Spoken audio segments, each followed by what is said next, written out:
સુરત શહેરમાં ચૂંટણી પ્રક્રિયા દરમિયાન ઈવીએમ સ્ટ્રોંગ રૂમને લઈને રાજકીય તણાવ જોવા મળી રહ્યો છે.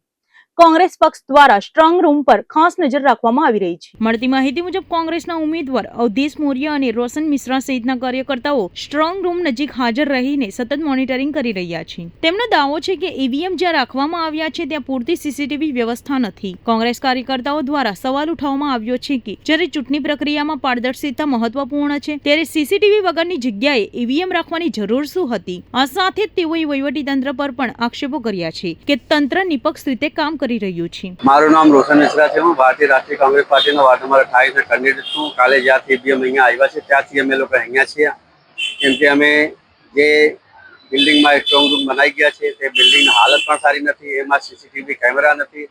અગર એમાં સીસીટીવી કેમેરા હોય અને લાઈવ ટેલિકાસ્ટ થતા હોય તો અમને અહીંયા આવવાનું શું જરૂર છે? અમે કાલે રાત્રે રોકાયા, આજે દિવસ પછી કાલે રાત્રે 15 દિવસે ગિનતી થાય તેમાં આપણે હાલાકાની સામનો કરવો પડે છે, કેમ કે અહીંયા તંત્ર એના પરખે ઊભા છે.